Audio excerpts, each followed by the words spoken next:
welcome to the Own Your Epic podcast. My name is Jay Dostal, author of the book Own Your Epic, Leadership Lessons in Owning Your Voice and Your Story.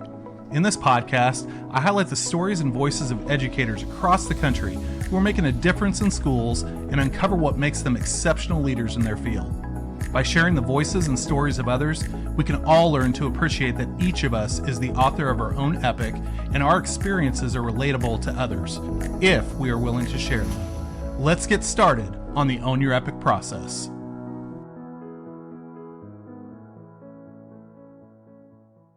Welcome to the Own Your Epic podcast. This is Jay Dostal, and I've been looking forward to having this conversation with my guest for quite some time, and I saved it towards the end of my transition from one school to another. So it's been on the docket for a while. We've just been trying to match up schedules, but he is an outstanding professional, a great friend, a good man, a good father, and I'm not going to spoil the introduction. I'm going to have him do that for himself. So why don't you tell us who you are and what you do? Well, Dr. Dostal, thank you for having me. Love your book. Really enjoyed reading it. Really enjoyed the reflection piece on how you structured your book to make you really think back to, your own journey. So I hope you're having great success with that. I really enjoyed it. But again, I serve as a district athletic director for Fayetteville Public Schools. I'm in my 8th year. I'm married to Meredith, and we have 4 kids: Luke, Noah, Jacob, and baby Grace. And they're all spread out through. Luke just graduated high school, and it was awesome to be on the same stage with you and have that special moment with Luke. And he's going to the University of Arkansas right across the street, so very special. So before I became an athletic director, I was a high school and college football coach, and it led me into athletic administration. And to me, it's a phenomenal profession to be a part of. I love everything about it. So how did that transition come about? Because I think that everybody has this, at least coaches, and as a former coach myself, you glamorize this idea of, I want to be a high school or college football coach, and you're in it, and then you make a pivot to athletic administration at the high school level. I mean, how do you come about to that decision? That's a very good question, and it was a very difficult scenario at the time. So when I played my last high school football game, I was devastated that my athletic career was going to be over, and I just knew I wanted to be involved in athletics somehow. And I came up and did my undergrad at the University of Arkansas and started volunteering for the Razorback football program. Who was the coach at the time then? Danny Ford. Okay. Danny Ford, and that's a unique story on its own. I'll maybe have that for another day, but ended up becoming a graduate assistant under Houston Nutt under the Razorback football program. And that opened so many doors for me. I got to travel the SEC, a little bit of recruiting, a little bit of this, a little bit of that, and it was a dream come true for me. I never played college football. I think I was the first graduate assistant for the Razorback football program that did not play college football. So it was a big honor for me to be a part of that. What position did you primarily work with? I started out with quarterbacks, and then when he hired me on as a graduate assistant, I worked with the offensive line, which I fell in love with. So you can imagine me, a 5'9" guy out there coaching these 6'5", 6'6", 300-pound strong men, but I loved it because that's where the game is played. And then that led to me going out to the East Coast, East Carolina University, as the tight end coach and recruiting coordinator under John Thompson. Spent 2 great years there. But I had my first son, Luke, out in North Carolina. And at that point, recruiting was so tough. You're out on the road all month long. And at first it was glamorous, it was fun, it was cool. But then, in that second year, those walls start coming in on you a little bit, and you miss your wife, and you're not being able to see your firstborn. So I made a huge transition from college to high school, and that was a big one. Because once you get into college coaching, you're kind of in it. I mean, you can be recycled, as you see today. Every 2 to 3 years, you're either getting fired or you're getting another job. And I thought I wanted to it was more important for me to have a family. And so I got out of college coaching and went to high school coaching. and spent 9 years at a high school down in Heber Springs area, right on the lake. It was awesome, and they made me the AD. And I didn't know anything about athletic administration, but had nine great years, had 4 kids, and then this job came open. And it was just by happenstance. It was in December, I think.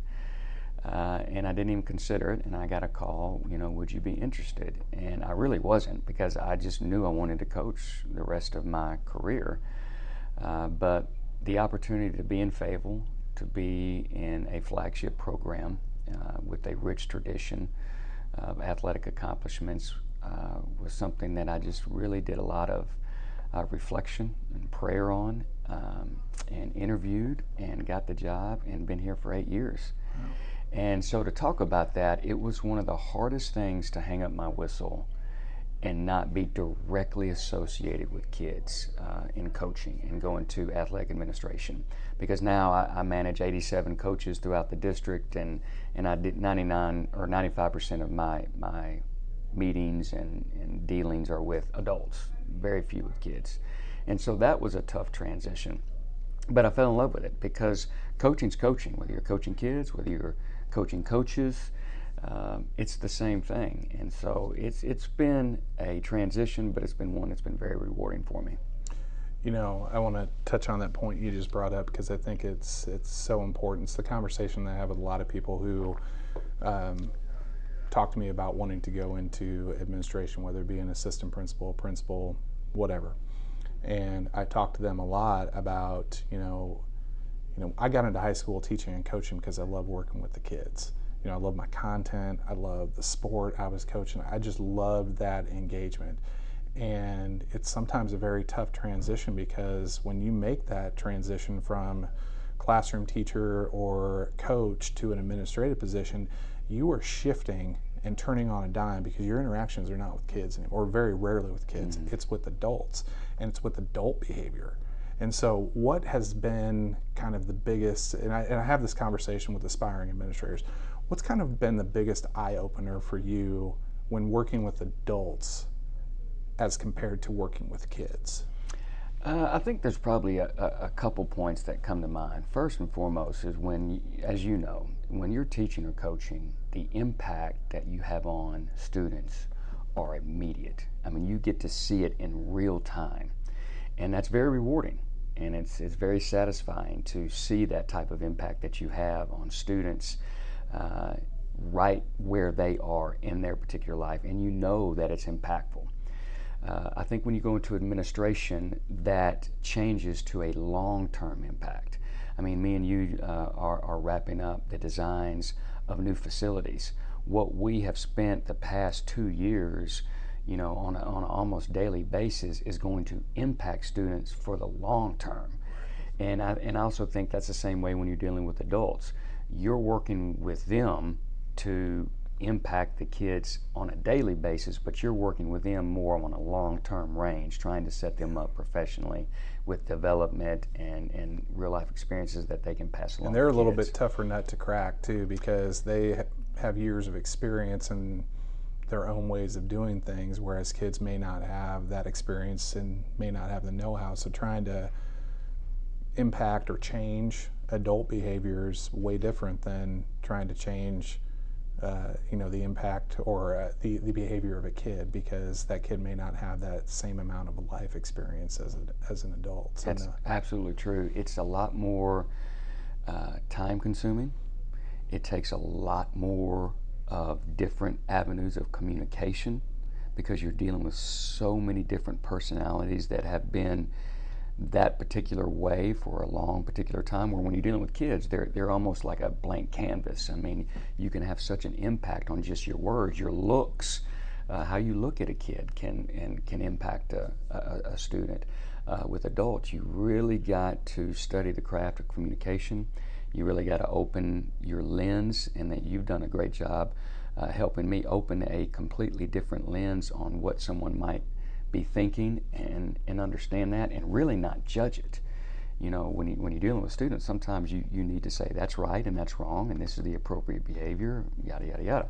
But with adults, not so much all the time. You have to understand where they're coming from and their background, and that can be difficult. I'm so glad you said that, because you and I have had multiple conversations over the years, and I think you and I provide each other a good yin and yang. Like when you're pretty heated, I just sit there and I listen. When I'm pretty heated, you somehow come around and get me calmed down, which is weird. So I mean, I think that speaks to the importance of the relationships, especially in administration. I know it happens in teaching, but with administration in particular, because the world gets smaller and the number of people that you can talk to about specific issues becomes smaller. And if you don't have that outlet to be able to just throw ideas out and brainstorm and talk through scenarios, it becomes a really lonely position, and it can burn you out really quick. Have you ever gotten to that point where you felt like you were getting burnt out over the job? My first 2 years. First 2 years in Fayetteville, this was, and I came from Division I college coaching, and so I was used to dealing with multiple, people of, whether they're boosters or supporters or whatever. But this job was very difficult the first 2 years. And looking back on it, I think the first 2 years I was like, I think I made a bad decision. I need to go back to coaching. This isn't working out. But now I know it's because I didn't have the relationships. And it takes time to build those relationships. And sometimes the seeds that you're planting don't have an opportunity to grow until years down the road, for some, it takes a long term of evolving and seeing the consistency of who we are over time that those relationships start to build. So it can be, it was for me, the first 2 years of just full-time administration was very difficult, because I came into an environment where I didn't have relationships with hardly anybody, and it took a lot of time to build those relationships. Now, 8 years later, it's phenomenal. I love coming to work because of the relationships, and a lot of those relationships were forged in fire, like Right. me and you talked about. It's you sometimes when you have the passion that you have and that I have, sometimes sparks fly. But once you pull back, never. But they never. The great thing about it is, once you pull back, it's you want that, because you know that the person you're dealing with believes in what they're talking about. They have a passion for it, and that is it takes some experience to understand that it's not being combative, it's passion, and you're trying to find the right thing for the overall holistic good of whatever student, department, facilities, whatever you're talking about. I'm glad you brought up that whole notion of taking time. I remember a superintendent that I used to work for shared something with me, and said that when your knowledge or when your wisdom ever catches up with your knowledge, you're going to be really good at what you do. And it took me a while to figure that out. And I reflected on it, and I know how to do a lot of different things. But without the experiences and the relationship, I don't have a lot of wisdom when it comes to it. I'm in year 12 now. I feel like I've gained a lot of wisdom. It sounds like you have gained a lot of wisdom in your group, in your time as an AD. Talk to me a little bit about, because I'm still fascinated with the fact that you were college football coach and now you're high school AD, because those seem just like two totally different worlds. Like when I think of big-time college athletics, specifically in the SEC, that's pretty cutthroat. Like, you've got these performance standards. If you don't hit them, you're gone. Yeah. Education is not necessarily that way. And so how big of an adjustment was that? Like, when you first come in, you're like, well, you got to do this, otherwise you're not going to be here. And like, how much of an adjustment was that for you, from going from like almost this cutthroat to maybe not so much? So during my time in college coaching, everything was predicated on the win, okay? And everybody knew it. And we would sit around, you have your staffs. I was an offensive coach, so we had an offensive staff of roughly nine individuals that we met. But the win was predicated on a lot of different factors. It wasn't just the end result that the spectators and the fans and everybody gets to see at the end of the game. The win, building up to the win, revolved around recruiting, and that revolved around the relationships that you would have with high school coaches around the country. Then it revolved around cultivating those student athletes, making sure that they stayed on track and became academically eligible so they could continue to perform, at a collegiate level. And then it took scheming, just in the SEC, everybody's got Jimmys and everybody's got Joes, and so you really got to come down to recruiting and being able to now place the recruits that you went out and you handpicked and you evaluated, and now putting them into the best position to be successful for the overall offensive and defensive scheme. And so college coaching taught me a lot about relationships. It taught me a lot about having a good team. When we would go into that film study and that offensive staff and those doors would close and the lights go off and we start watching film together, you knew you were in there with people that had one goal for all of us to succeed. I remember I worked for an offensive coordinator. He went to the Washington Redskins, and he made a statement to me that I've always remembered. No matter what position you're coaching, all of our money touches each other. And so he's basically saying, in order for me to get paid and for me to have a job, you need to do your job. And you knew that that was one common theme that you shared, and that you also had to cut out the distraction of what the media was saying or the polls were saying. You had to literally come in and do the job at hand. But you also knew your contract went from June to June and that you were easily replaced. So there was a lot of pressure. At the time, you didn't think about that. I mean, you were caught up in your job. Transitioning to high school was totally different. It was no longer about the win on the school board. It was about the development of the student. What can they gain to make them a better person, better individual, better citizen because of going through the program? Well, and I want to interject here because, we've talked about this. First of all, I appreciate you bringing everybody's money touches everybody's money, because that's totally true. But even as a former college athlete myself, and I think it touches on what you're talking. Once you get to that level, it's a job, not only for the coaches but for the athletes as well. It's a job. You're investing a lot of time into that sport. Whereas high school athletics, to your point that I know you were getting to, is, there's successful teams put a lot of time into it, but it's more about the development of, in this case, the young men and sometimes women who are playing those high school sports. I mean, I talk about our coaches all the time, how much they pour into these kids who maybe don't have the greatest lives, and how can the sport transition them to being productive citizens in the community. And so you talk a little bit more about that, like when you're looking at coaches in particular, what do you want to see from coaches? Because obviously in a highly competitive market in a school like we're in, where you're going to get the cream of the crop of coaches, what are you looking for in a coach when they are wanting to be a part of the program that you're leading? I think we both agree they have to be a relationship builder. I mean, first and foremost, they can have all the X's and O's all day long, but if they can't build a relationship or maintain a relationship with their students and their fellow colleagues, and when I say fellow colleagues, coaches, teachers, administrators, if they can't do that, then they're not going to make it, in my opinion, in interscholastic athletics and academics. The second thing that is very important to me is the ability to solve problems. That is critical, no matter what the problem is. You have a student that can't get to practice because of transportation issues. Can you solve that problem? You have a student that's not going to class. Can you work with that teacher and solve that problem?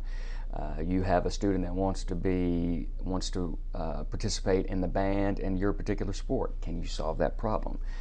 They have to be problem solvers, because when you're dealing with a district this size and an athletic department this size, we can't just jump in on every scenario and solve problems. just like I would assume your teachers in the classroom. They've got to be able to solve the problem so that their students can be successful in the classroom. Those would be the two most important factors that I look for when it comes to coaching: relationships and then problem solving. Okay. Who are your biggest influences in your life, both personally and professionally? Personally, that's my mom. I mean, that's a no-brainer. I'm a mama's boy, born and raised. She's been everything to me. My biological father passed away a while ago, and she had the burden of raising me up, and so still to this day, she's my biggest fan. And to have what you talk about, wisdom, that type of wisdom, in her life and how she pours into me from time to time is instrumental. Professionally, Houston Nutt. Again, I started working with the Razorbacks in 1995.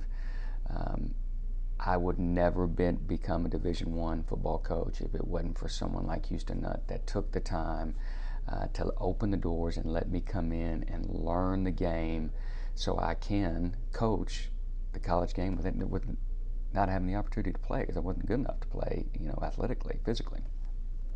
And to see how he balanced his family and college coaching, still to this day, we still talk. And he's probably the most influential because I would not be in my career where I am if it wasn't for him. Offline, I got to have a conversation. I was wondering if you were around when, because I'm a Husker. I'm going back to Nebraska when Houston was figured in for the Nebraska job when that Bill Callahan ended up getting, I think it was. Were you around that time? The Nebraska team plane was at up there at, well, no, I think it was probably down here. I can't think of the name of the airport right now, the one here locally in Fayetteville. But that team plane, I think, was on the tarmac for a little bit, waiting to potentially take Houston up to Nebraska. Wow. Well, at least that was what I remember from that time. Well, it's been so interesting just living in Fayetteville next to a major Division I university because like literally right across the street. I've just heard the stories. Before I got here, when you have Nick Saban walking the halls, recruiting one of your athletes, all of these, for those of us who are really into sports, when you hear Nick Saban, you like, wait a second, Nick Saban? It wasn't a recruiter? No, it was Nick Saban walking your halls. You've just had to have seen like every possible thing and even with Brett Bielema up the street and all of the history of the University of Arkansas. I mean, do you ever just stop and think about that sometimes? Like, I can't believe that I've had this experience. And what is your thought process like when you think about those things? That's a great feel-good question, Jay, because when I look back on my professional life and personal life, I am a blessed man. And I look back on, I had the opportunity to coach in 2 SEC championship games, 6 bowl games, the pageantry of SEC, the old SEC as I call it. I got to coach in each one of those venues, and to see all that goes into SEC football really was a dream come true. But to be back up here at Fayetteville, literally, as you say, across the street from the University of Arkansas, where those relationships, connections, a lot of those people are still at the university, just in different roles, administrative roles mainly now. It's a special feeling to be involved in that. It's also, you get to see some things that normally people wouldn't see. So I'm going to tell you a story, and I saw the picture, and I still might have it somewhere. But when Nick Saban was here recruiting Akil Byers, a great defensive lineman that played for us a few years back, he walked the halls and all that. But on an official visit for Akil and his mom, they were in his office, and this kind of reminded me, no matter who you are or what you're doing, relationships matter, connections matter. I guess this was a request that Akil's mom wanted a picture of her laying on his couch in the office with her feet on his lap. And so there is a picture of Coach Nick Saban right there. Her feet's on his lap, her head's on the other end, and they're both smiling, and they take a picture. And I thought, you know what? That's kind of just a little small example of no matter where you are or what you're doing or what level you're doing it at, connecting with people, making them feel special, and enjoying that is the key to success. That's awesome. I got to see that picture. I'll get it for you. I'll get it for you. I've got it somewhere. So believe it or not, we got about 5 minutes left in this conversation. I told you it would fly. Yeah. So I'm going to kind of lump two questions into one and see if you can come up with something here. But so you've read my book, you've seen, and I've been very transparent just about my own leadership journey. But one of the things that we talk about is curating and cultivating all of these experiences that you've had over your entire career. I mean, you've shared some stories today. This one's a little bit different in that, what's that maybe that one story or a couple of moments that really helped you feel like, you know what, I'm in the right spot. For me, looking at the outside at you, I think of the other night when you're on stage standing next to your son as he's walking across and he's getting his diploma. I think of that like, you know what, that happened to me with my daughter when she walked across. Like, this is why I do it. This is a great opportunity. What are some of those moments or stories that really might resonate with others to say, you know what, this is the right fit for me? Do you have any of those that you could share? Well, I'll specifically just talk about education. Since I've been in interscholastic educational-based athletics, the people I've come in contact with, not only just students, coaches, but administrators like yourself, it kind of humbles you that you get to have conversations, you get to develop, plan, and then execute these opportunities that students years from now will look back on and say, if I hadn't had that, I wouldn't be where I am. Like for me talking about Houston, if I didn't have that experience, if I didn't have that opportunity, if I didn't meet Houston, if I didn't meet Dr. Dostal, if I didn't meet one of our coaches, I wouldn't be where I'm at. What I love about our profession, Jay, is that it is ongoing, and the fruits of our labor will continue to refresh and renew our energy and our mindset as we go deeper into our career. I think we talked a little bit offline, we're seeing people transition out of it right now, and I think the pandemic was a big part of that. We're still seeing ramifications of the pandemic, unpacking and getting out of that, moving back to normal scenarios and situations. But I would just encourage people, this is a profession that can reward you when you're sitting all alone by yourself and you get that one text from a former student or a text from a fellow teacher or administrator. It just warms your soul to get that.